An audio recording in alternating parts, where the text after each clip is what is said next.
అండి, వెంకీ మల్లేశ్వరి కిచెన్ స్వాగతం అండి. ఈరోజు మనం చేసుకోబోయే రెసిపీ పప్పు వాక్కాయ, కందిపప్పుతో వాక్కాయ కలిపి పప్పు టమాటా ఎలాగండి అలాగే సేమ్ పప్పు వాక్కాయ వండుతున్నాను. ఇప్పుడు దానికి కావాల్సిన ఇంగ్రీడియంట్స్ చెప్తున్నానండి.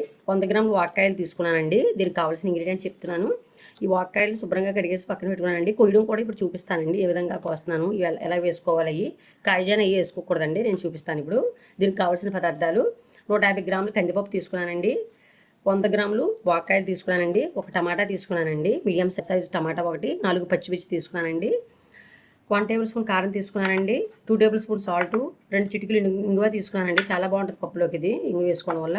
25 గ్రాముల ఆయిల్ తీసుకున్నానండి, సన్ఫ్లవర్ వాడుతున్నాను.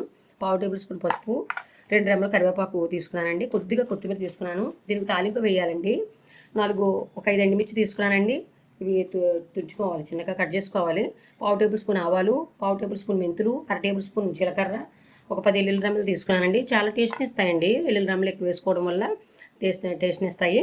తాలింపు ఇవన్నీ ఉడికిన తర్వాత తాలింపు పైన వేయాలండి ఇవి. ఇప్పుడు అన్నీ కూడా మీకు అర్థమయ్యేటట్లు వీడియో చేస్తానండి, గమనించండి. పప్పు వాక్కాయ తయారీ విధానం చూపిస్తున్నాను. వాక్కాయలు ఇప్పుడు ఏ విధంగా కట్ చేస్తాననేది చూపిస్తాను, చూడండి. వాక్కాయలు తీసుకున్నాం కదండి. ఇప్పుడు ఇదిగోండి వాక్కాయని తీసుకుని చాకు ఒకటి తీసుకున్నాను. ఇదిగోండి ఇలా కట్ చేసుకుందామండి వాక్కాయని. చూడండి గింజలు ఉన్నాయి, గింజలు తీసుకుందామండి. మధ్యలో గింజ వస్తుందండి, గింజలు తీసేద్దాం. చాలా పుల్లగా ఉంటుందండి వాక్కాయలు. పప్పులో తక్కువే చూపించాను అనుకుంటారు, కానీ చాలా పుల్లగా ఉంటుందండి ఇది. చింతపండు వేసి పని ఏమి లేదండి. టమాటా కూడా వేస్తున్నాను టేస్ట్కి, చాలా బాగుంటుంది. ఇలాగ బద్దజాని వేసేసుకోవచ్చండి, లేకపోతే 2 కింద కట్ చేసుకోవచ్చండి. మనం ఇలా కూడా కట్ చేసుకోవచ్చు, 10 కింద వేసేసుకోవచ్చండి. ఇలా కూడా వేసేసుకోవచ్చు, చాలా బాగుంటుంది అలాగా. అదేవిధంగా అన్నీ కట్ చేసుకుని చూపిస్తానండి ఇప్పుడు. ఇదిగోండి వాక్కాయలన్నీ కూడా నీట్గా ఇలాగా కట్ చేయడం చూపించాను కదండి. ఇదిగోండి ఇదే మాదిరి ఈ వాక్కాయ, ఇలాగ ఉన్న వాక్కాయని చక్కగా నిలువుగా కట్ చేసుకున్నానండి. దీంట్లో ఉన్న గింజ కూడా తీసేసాను, క్లీన్ చేసుకున్నానండి శుభ్రంగా. వాక్కాయలు ఇలా కట్ చేసుకున్నానండి. ఇందాక ఉల్లిపాయ చెప్పలేదండి, ఒక ఉల్లిపాయ కూడా వేసుకోండి ఇలా సన్నగా కట్ చేసి. టమాటా చిన్న ముక్కల కింద కట్ చేసుకున్నాను, పచ్చిమిర్చి నిలువుగా చీరుకున్నాను. ఇప్పుడు సామాన్లు ఇవ్వండి, పప్పు వేయడం అన్నీ కూడా చూపిస్తానండి ఎలా వండుతున్నాను అనేది. పాన్ పెట్టుకున్నాను, స్టవ్ వెలిగిస్తున్నానండి. పాన్ వీటెక్కింది. ఇదిగోండి ఆయిల్ తీసుకున్నాం కదండి, ఒక 1/2 టేబుల్ స్పూన్ ఆయిల్ వేసాను. ఆయిల్ వీటెక్కింది. పప్పు ఉంది కదండి, పప్పు శుభ్రంగా ఏరిపెట్టుకున్నానండి. పప్పు నీట్గా ఏరిపెట్టుకున్నాను, రాళ్ళు కానీ ఏమీ లేకుండానండి. పప్పు పదార్థాలు అటువంటివి కూడా అన్నీ వేరుకోవాలండి, జల్లించుకోవాలి చక్కగా, ఏరుకోవాలి. పప్పులన్నీ కూడా నీట్గా ఏరుకున్నాను. ఇదిగోండి ఇలా వేయించుకోండి దోరగాను, చాలా బాగుంటుంది. ఇదిగోండి దోరగా వేగిందండి, పెద్ద ఎక్కువ వేగిపోక్కర్లేదు. చూసారా, ఇదిగో దోరగా వేగింది. ఇప్పుడు తీసేస్తున్నానండి, వేరే ప్లేట్లో వేస్తున్నాను, స్టవ్ ఆఫ్ చేస్తున్నానండి. ఇప్పుడు శుభ్రంగా క్లీన్ చేసుకుని కుక్కర్లో వేయడం చూపిస్తానండి. పప్పు అంతా కూడా కుక్కర్లో వేసేసుకున్నానండి, 3 సార్లు అలా కడిగేసుకున్నాను. ఇప్పుడు స్టవ్ ఆన్ చేద్దామండి, వాటర్ కూడా చూపిస్తాను ఇప్పుడు అంత వేస్తున్నానండి. ఇదిగోండి స్టవ్ ఆన్ చేశానండి. ఇదిగోండి వాటరు గ్లాస్కి తక్కువ అండి, 150 గ్రాములు వేసానండి, చిన్న గ్లాసులు వేసాను. ఇదిగోండి 2 గ్లాసులు వాటర్ చూపిస్తున్నానండి. దీనికి వాక్కాయలు కూడా వేస్తాం కదండి, అందువల్ల 2 గ్లాసులు వాటర్ వేస్తానండి. ఇదిగోండి మాత్రం వాటర్ పోసానమాట. తర్వాత మళ్ళీ చూపిస్తానండి ఇప్పుడు కూతలు అయిన తర్వాత. ఇదిగోండి కుక్కర్ కూతలు వేసింది. ఇప్పుడు విజిల్ ఇదిగోండి ఇలాగా కుక్కర్ కూతలు వేసిన వెంటనే 5 నిమిషాలు అలా కట్టేసి ఆఫ్ చేశానండి. ఇదిగోండి ఆవిరంతా పోయే వరకు చూశాను. ఇదిగోండి ఒకసారి ఇలా కూడా చూసుకోండి, ఆవిరంతా మొత్తం పోయింది. స్లోగా తీయండి ఇప్పుడు కుక్కర్ని. ఇదిగోండి తీసాను.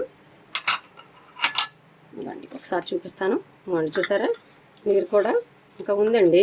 2 గ్లాసులు వాటర్ చూపించాను ఇప్పుడు.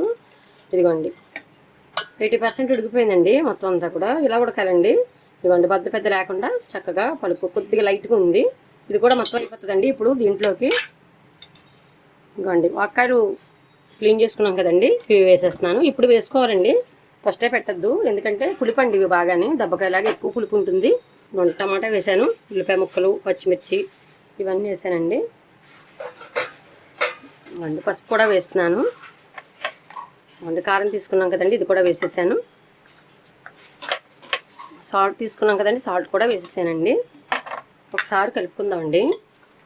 ఇదిగోండి ఒకసారి ఇలా కలుపుకోవాలి, చూసారా, అదిగోండి ఆ మాదిరి ఉండాలి వాటరు. ఇప్పుడు స్టవ్ ఆన్లో పెడుతున్నానండి. స్టవ్ ఆన్ చేసి ఒక విజిల్ వేయిందామండి, ఎక్కువ వేయించద్దు, సరిపోద్దండి. 3 కూతలు ఇందాక పప్పుకి అయ్యాయి.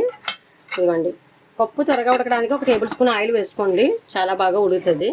ఇదిగోండి తిని సోడా ఏం వాడొద్దు. ఇదిగోండి స్టవ్ కట్టేసానండి, 1 విజిల్ అయ్యింది. ఇప్పుడు విజిల్ తీద్దామండి, ఇప్పుడు ఎలా ఉందో చూద్దాం. ఇదిగోండి ఆవిడ అంతా పోయే వరకు ఇలాగా విజిల్ పైకెత్తుకుని చక్కగా ఇదిగోండి మెల్లిగా తీద్దాము.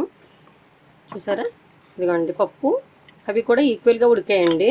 పప్పు 3 సార్లు కూతలు వేయించాను కదా ఫస్ట్ అవడం, ఇప్పుడు కూడా అలా కరెక్ట్గా సరిపోయిందండి. ఇంకా ఒకసారి ఇది కూడా చూద్దామండి వాక్కాయ ఎలా ఉడికిందో.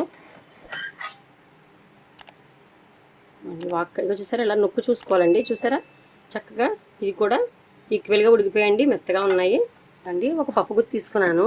ఇదిగోండి కొద్దిగా ఈ పప్పుని ఇలాగ కొంచెం మెతుక్కుందామండి. కొద్దిగా కొద్దిగా ఇలాగా చేసుకుందాం. పెద్ద ఎక్కువ అక్కర్లేదండి. అవి మెత్తగా బాగా మెత్తగా అయిపోయిన పప్పులు బాగోవండి. ఇదిగోండి అలా మెతుకున్న పప్పుని ఇదిగోండి చక్కగా చూసారా ఇలా తయారైందండి పప్పు. ఇప్పుడు తాలింపు వేసేద్దామండి. ఈ రకంగా ఉంచుకోవాలి. పాన్ పెట్టుకున్నానండి, స్టవ్ వెలిగించుకుని. పాన్ వీటెక్కిందండి. ఇదిగోండి ఆయిల్ వేస్తాను. ఆయిల్ వీటెక్కుతుంది. ఇదిగోండి ఆయిల్ వీటెక్కిందండి. వెల్లుల్లిపాయలు వేసేసాను. వెల్లుల్లిపాయలు మెత్తగా చేసుకుని వేసేసానండి. ఆయిల్ వెల్లుల్లిపాయ ఎంత వేగితే అంత బాగుంటుందండి. ఆయిల్లో ఎక్కువ వేసుకోవడం కూడా టేస్ట్ ఉంటుంది. మనకు కూడా ఆరోగ్యానికి చాలా మంచిదండి వెల్లుల్లిపాయలు వాడడం వల్ల. ఇదిగోండి కరివేపాకు ఎండుమిర్చి కూడా వేసేసానండి. తాలింపులు ఏమైతే తీసుకున్నానో అన్నీ కూడా వేసేసాను. దోరగా వేయించుకోవాలండి, ఎక్కువ వేసుకోకుండా. ఇదిగోండి చక్కగా చూసారా ఎంత చక్కగా దోరగా వేగుతున్నాయి. వెల్లుల్లిపాయ, కరివేపాకు, ఎండుమిర్చి, జీలకర్ర అన్ని తాలింపులు కూడా నీట్గా వేగుతున్నాయండి. ఇప్పుడు ఇంగువ ఉంది కదండి, ఇంగువ తీసుకున్నాం కదండి, ఇంగువ కూడా వేస్తున్నాను. ఇంగువ వేసిన తర్వాత ఎక్కువ వేయించక్కర్లేదండి, పప్పులో వేసేసుకుందాం. ఇప్పుడు ఇలా వేడి మీద ఉండగానే పప్పులోకి వేసుకోండి. ఒక ప్లేట్ ఒకటి పెట్టుకున్నాను కూడాను. ఇదిగోండి ఇలా వేసుకుని మూత పెట్టేసేయండి. చాలా టేస్ట్ ఇస్తుందండి ఇలా వేయడం వల్ల. స్టవ్ మీద ఉండగానే స్టవ్ ఆఫ్ చేసుకుని వేసుకోండి, బాగుంటుంది. ఇదిగోండి తాలింపు అంతా కూడా వేసేసుకుని గిన్నెలోకి వేసుకున్నానండి. కొత్తిమీర తీసుకున్నాం కదండి, కొత్తిమీర ఇప్పుడు వేసానండి, బాగుంటుంది పప్పులోకి అలాగా. ఇదిగోండి చూసారా చాలా చక్కగా తయారైందండి పప్పు వాక్కాయ. సర్వ్ చేసి చూపిస్తానండి పదండి. చూసారు కదా ఫ్రెండ్స్, పప్పు వాక్కాయ ఏ విధంగా తయారు చేశాను. ఇక్కడ ఇంగ్రీడియంట్స్ చూపించడంతో పాటు అక్కడ తయారు చేసే విధానం కూడా అంతా పర్ఫెక్ట్ రీతిలో వీడియో చేశానండి. వీడియో చూసి ఎలా వచ్చిందో మళ్ళీ నాకు కామెంట్ సెక్షన్లో కామెంట్ పెట్టండి. ఇదిగోండి ఈ ఉసిరికాయ పచ్చడి అప్పడాలు కూడా చేసుకున్నాను. ఇలా కాంబినేషన్ చాలా బాగుంటుందండి. ఈ పులుపు చింతపండు పులుపు ఏమి వాడొద్దండి, పులుపుగా ఉంటాయి ఈ కాయలు. ఈ పులుపు సాల్ట్ అన్నీ కూడా కరెక్ట్గా నేను ఇచ్చిన మెజర్మెంట్ అంతా కూడా పక్కగా అలా కరెక్ట్గా సరిపోయిందండి. లైక్ చేసి సబ్స్క్రైబ్ చేసి మన ఛానల్ని సపోర్ట్ చేయండి. వీడియోలు ఎడిటింగ్లు కూడా ఛానల్స్లో చాలా కష్టమవుతూ ఉంటాయండి. వీడియోలు తీయడం ఒక ఎత్తు అయితే అక్కడ ఎడిటింగ్ ఒక ఎత్తు అవుతుందండి. చూసి సబ్స్క్రైబ్ చేసుకుని మీ ఫ్రెండ్స్కి అవి షేర్ చేసి మన ఛానల్ని సపోర్ట్ చేయండి ఫ్రెండ్స్. మరి కొత్త వీడియోతో కలుద్దాం ఫ్రెండ్స్. బాయ్ అండి.